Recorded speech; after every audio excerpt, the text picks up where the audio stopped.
Si te encuentras en los bosques de Europa, esto podría salvarte la vida. Divulgación completa: fui un negador del uso de mascarillas durante la pandemia de COVID. No fue porque infringieran mis libertades o porque me costara respirar. Era solo que las mascarillas dificultaron mi trabajo en ese momento. Soy un mercenario, un arma de alquiler. Soy contratado a través de un equipo en las sombras con sede en DC. Hasta 2020, todos mis trabajos habían sido en lugares polvorientos: el Sahel, Somalia, Afganistán. Lugares pobres donde a los grandes gobiernos les gusta jugar a la guerra. Mis trabajos eran los más sucios de los sucios. Realizaba misiones de las que los militares querían distanciarse en caso de que algo saliera mal. Era solo cuestión de tiempo antes de que obtuviera un contrato difícil como el que tuve en Rumanía. Llegó un memorándum de Bucarest solicitando a una docena de contratistas estadounidenses con experiencia en combate. No hice preguntas. El cheque de pago era enorme para lo que parecía ser un juego de niños en comparación con mantener la guerra contra el terror occidental. Oh mierda, me refiero a la guerra contra el terror. Sí, eso es todo, la guerra contra el terror. A las 12 se nos dieron diferentes fechas de llegada. Cuando aterricé en Rumanía, ya había 6 soldados estadounidenses allí y sospechaba que me encontraría con ellos, pero ninguna de mis sospechas resultó correcta.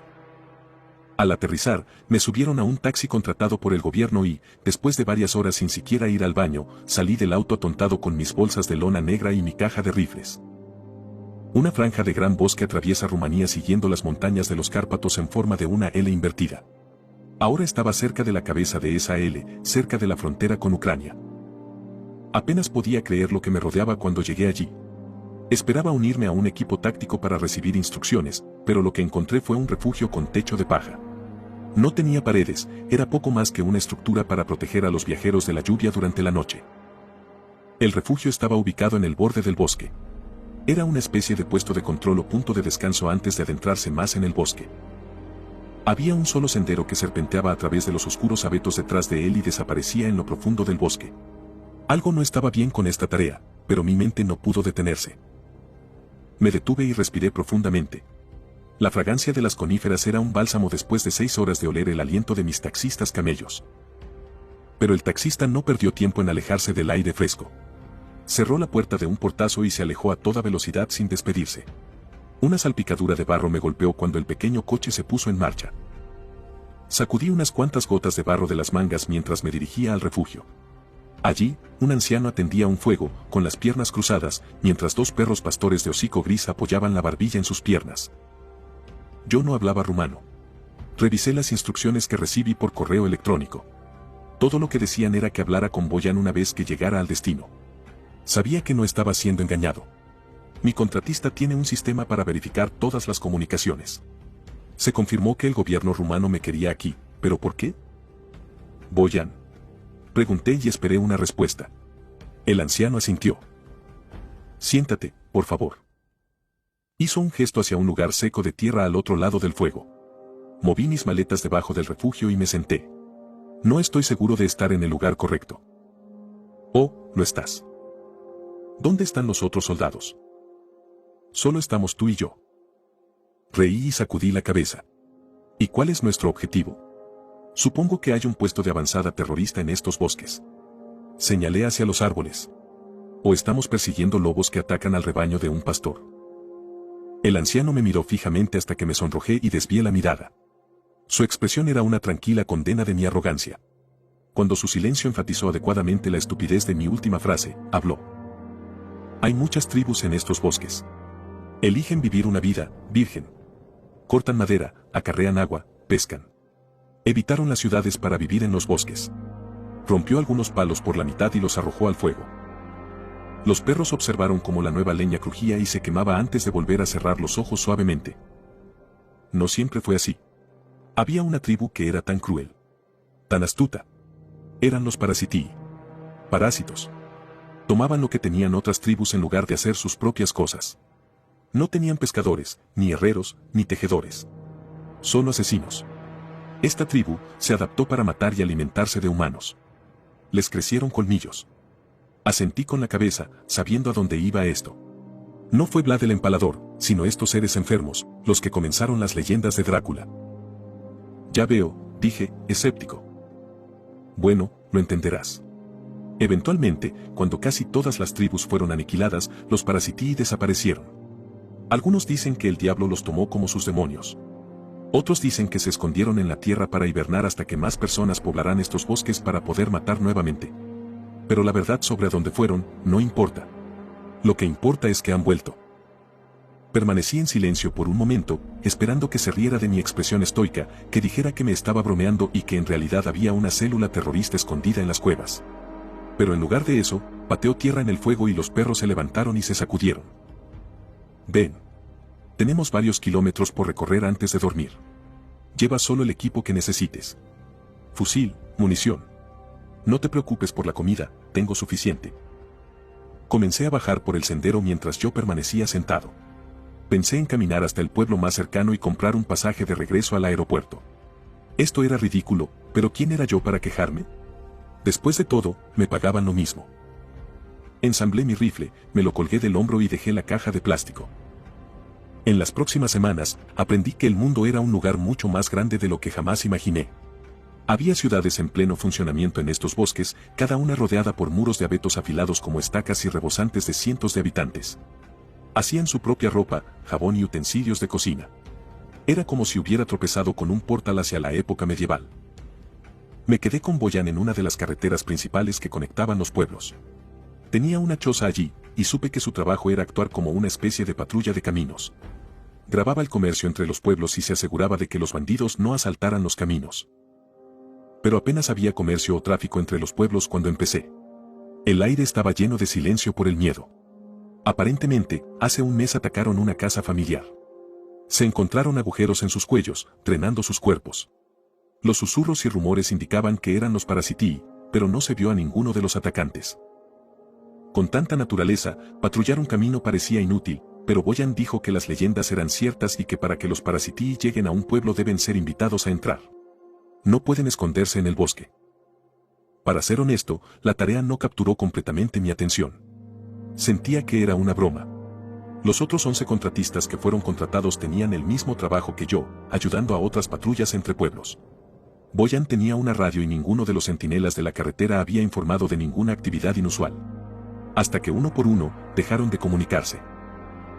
Empezó más abajo en la cordillera, primero fue el puesto de avanzada cerca de la frontera con Serbia. Luego, los bosques del centro de Rumanía quedaron en silencio. Se acercaban hacia nosotros. Solíamos recibir 1 o 2 carromatos al día desde el sur, pero todos los viajes cesaron repentinamente. Cuando el pueblo se enteró de que se había perdido la comunicación con el sur, pensé que huirían a las ciudades. En cambio, cerraron con clavos las persianas, atrancaron las puertas tan pronto como oscureció y cargaron sus rifles. Parecía que algo se acercaba. Un día, mientras Boyan y yo vigilábamos el camino, se acercó un carro desvencijado tirado por un par de mulas, con las costillas abultadas contra el pelaje. Boyan y yo nos miramos y yo me colgué el rifle del hombro y salí al camino embarrado. Sin mucho más que hacer, me sumergí en aprender rumano durante mis primeras semanas aquí. Si bien no podía hablarlo ni leerlo mucho, podía entender la esencia de las conversaciones de Boyan en este punto. Él llevó la mayor parte de la conversación mientras yo permanecía erguido y amenazante con el rifle cruzado sobre mi pecho. El protocolo para nuestra patrulla de caminos era simple, revisar los dientes de todas las personas para asegurarse de que no tuvieran colmillos y, en segundo lugar, asegurarse de que no hubiera polizones en la carga. Esto a veces significaba revisar sacos de lana o montones de papas, pero hasta ahora no habíamos encontrado nada. El conductor llevaba una máscara y detuvo las mulas. Las bestias permanecieron mudas en el camino, parpadeando perezosamente. ¿Cuál es su negocio en estos caminos?, preguntó Boyan. Miré el vagón. Había 4 mujeres en la parte de atrás, bien envueltas en abrigos. Sus chales cubrían sus rostros. Estamos huyendo antes de que la tormenta en el sur pueda alcanzarnos.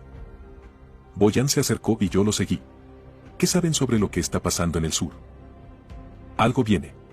Tenemos la intención de cruzar la frontera y permanecer en el desierto hasta que este mal haya pasado. Bueno, no pueden ir más lejos sin una inspección. Como esperábamos. Boyan me hizo un gesto para que fuera a la parte trasera del carro. Todas las mujeres también llevaban máscaras. Esto fue en 2020, y el COVID se tomó en serio aquí. La gente sabía que si hubiera un brote en alguna de estas aldeas remotas, los médicos locales casi no podrían hacer nada y muchos morirían. Dientes, dije y mantuve mi boca abierta en una sonrisa mientras sostenía mis dedos índices. Una a una, las mujeres se taparon los ojos con los pesados chales y me mostraron los dientes superiores.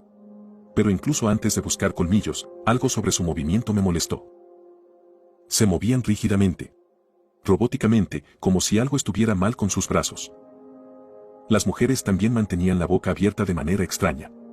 Sus labios estaban apretados y curvados para que yo pudiera ver. No sonreían como lo harías en el dentista, pero no tenían colmillos. Las dos últimas mujeres que me mostraron la boca tenían sangre fresca en las encías. Indiqué que se bajaran las máscaras y caminé hacia Boyan. Lo empujé unos pasos hacia atrás para que estuviéramos fuera del alcance del conductor y le susurré al oído. Sin colmillos, pero algo parece estar mal. A algunas de las mujeres les sangran las encías. Eso no es inusual, especialmente cuando los viajeros saben que estamos revisando los dientes. Se cepillan con fuerza para ser educados. Pero estoy de acuerdo en que son extrañas, pero no se parecen a los parasitii. Sus dientes son reales. Pero, ¿y si robaran los dientes de la gente común? Boyan me dio una mirada divertida. ¿Te pareció así? Lo pensé y, para ser honesto, no fue así. Sus dientes no habían sido reemplazados y, si lo hubieran sido, los parasitii serían dentistas fenomenales. No, dije. ¿Podemos ir al pueblo?, preguntó el conductor. Boyan y yo nos miramos. Ambos estábamos nerviosos. Si no fuera por nuestra ansiedad, es posible que no hubiéramos encontrado nada fuera de lo común con esta inspección para empezar. Boyan les indicó que continuarán. Pueden irse. Viajen seguros. El conductor levantó un brazo en señal de despedida y Boyan y yo lo miramos con los ojos entrecerrados, escépticos. Ahí estaba de nuevo, ese extraño movimiento robótico. Nos quedamos en el camino mientras las mulas avanzaban pesadamente, escuchando el gemido y el crujido del carro hasta que subieron la colina y se perdieron de vista. Esa noche, Boyan y yo cenamos en silencio. Me pagaban semanalmente, por lo que no había una cláusula de finalización en mi contrato. Recuerdo que estaba pensando en irme esa misma noche cuando Boyan y yo miramos hacia arriba al mismo tiempo. Había un sonido en el viento. Un lamento. Salimos de su choza donde el ruido era claro. El pueblo más cercano estaba a casi 3 millas por el camino, pero escuchamos los gritos claros como el día. Comencé a recoger mis cosas y Boyan ya estaba corriendo. A medida que nos acercábamos, olíamos el humo y podíamos ver el resplandor anaranjado de las llamas parpadeando en el cielo. En el tiempo que tardó en llegar, los gritos habían cesado. La puerta del pueblo estaba abierta de par en par, tentadoramente. Boyan y yo redujimos la velocidad y caminamos en silencio el resto del camino. El pueblo todavía hacía ruido, el fuego saltaba de cabaña en cabaña, crepitaba, silbaba y rugía. Llegamos a la entrada y me quedé paralizado. Mi experiencia en combate no me preparó para este terror. Hay velocidad en un tiroteo, un olvido del miedo. Pero esto me hizo temblar como un niño. Justo dentro de la puerta estaban los cuerpos del carro que había pasado horas antes. El hombre y las 4 mujeres. Boyan se inclinó y les dio la vuelta uno por uno, y ambos saltamos hacia atrás por la facilidad con la que se movían los cadáveres. Eran ingrávidos. Puse el cañón de mi rifle contra el pecho de uno y empujé con él. El pecho estaba vacío. Sin órganos, sin huesos. Era así para todos ellos. Sus piernas y brazos eran tubos huecos. Y sus cabezas habían sido cortadas en 2 y cosidas de nuevo. Los parasitii, dije en voz alta. Los masacraron cuando llegaron al pueblo. Ya estaban aquí, esperando que viniera más gente. No, dijo Boyan retrocediendo. No, comenzó a correr hacia el bosque. Caballo de Troya, me gritó mientras se alejaba. Hey, espera. Pero me quedé quieto, dándome cuenta de lo que quería decir. Por eso sus movimientos eran tan mecánicos antes. Por eso algunas de sus encías sangraban. Los parasitis habían vaciado a estos humanos. Sacaron hasta la última onza de carne y se metieron adentro. ¡Oh, maldición! ¡Oh, mierda!, murmuré mientras empezaba a seguir a Boyan. Verás, fue nuestra culpa. Fuimos nosotros quienes los dejamos entrar.